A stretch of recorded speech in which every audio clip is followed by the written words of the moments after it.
Chapter 13, PFF to the Rescue. "Where do you think she'll be?"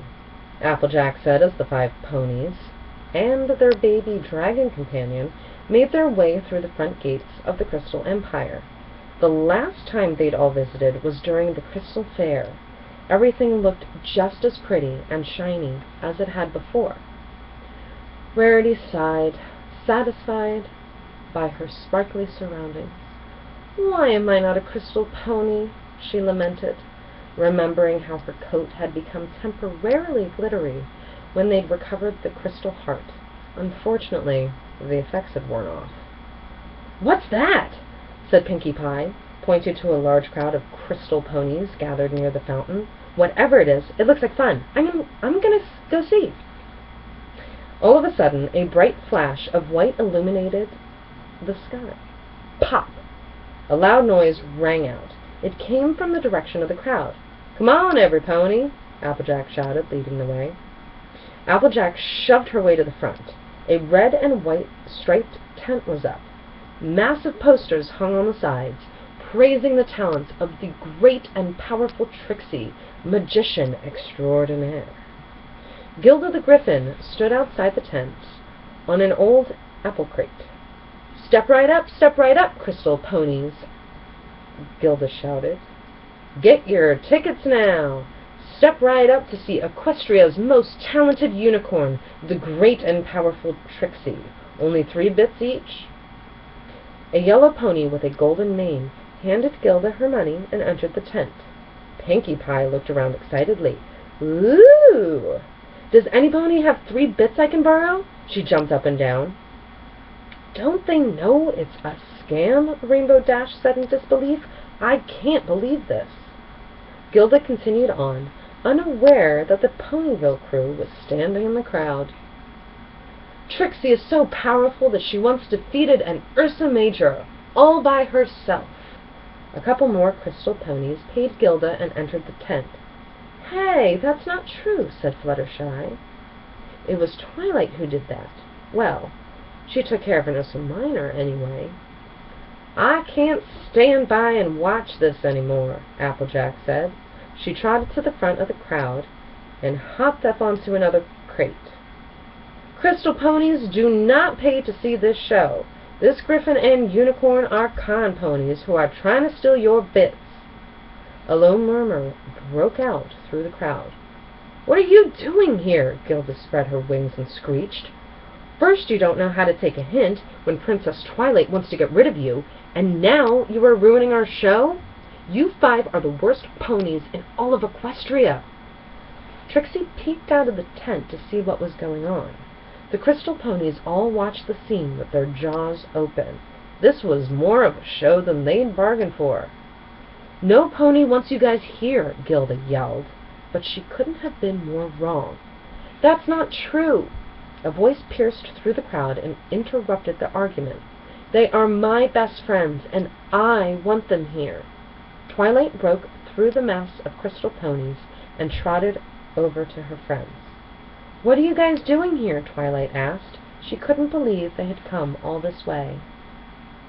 "We all came to rescue you, silly," Pinkie Pie said matter-of-factly. "I told them all about the necklace," Rarity explained. "We knew that you weren't being yourself." "The Twilight we know would never be mean to her friends," Fluttershy said. "Or ditch us for those 2, Rainbow Dash added, motioning to Gilda and Trixie.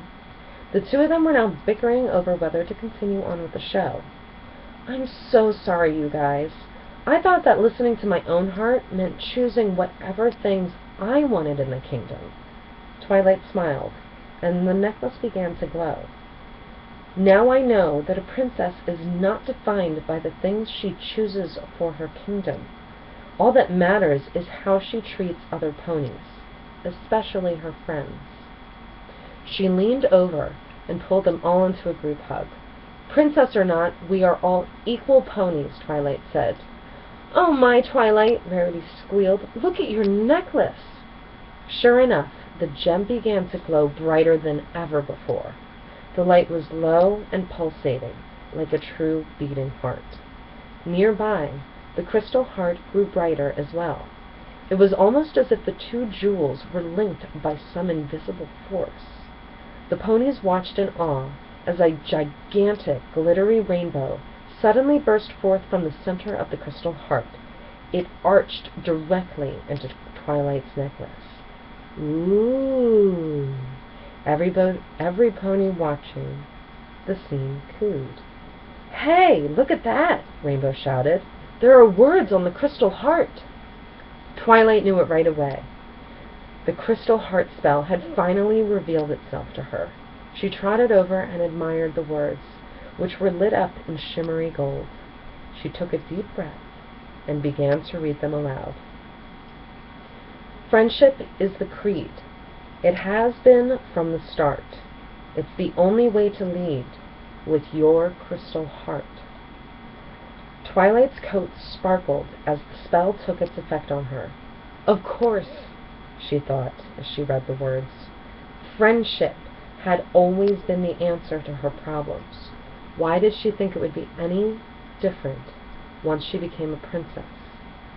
Twilight looked around at the crowd of crystal ponies cheering her on, her best friend standing next to her, and her brother in Cadence looking proud.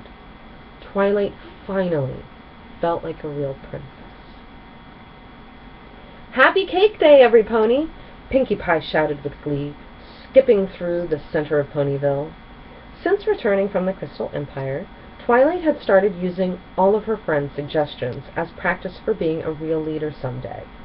It was working out perfectly. Everywhere Princess Twilight looked, pony families were enjoying the special crystalberry cupcakes and pies together. "Happy Cake Day!" they said to one another happily. The Cutie Mark Crusaders had even made a banner that read, "Ponyville Cake Day," and hung it across the front of the town hall. "Great idea, Princess Twilight," Mr. Cake shouted from the treat cart. "These things are selling like hot cakes." "They are hot cakes, dear," Mrs. Cake laughed. "Don't thank me," Twilight said, walking over to where her friends sat on the grass, enjoying their own crystalberry cakes. "Thank Pinkie Pie. She has the best ideas."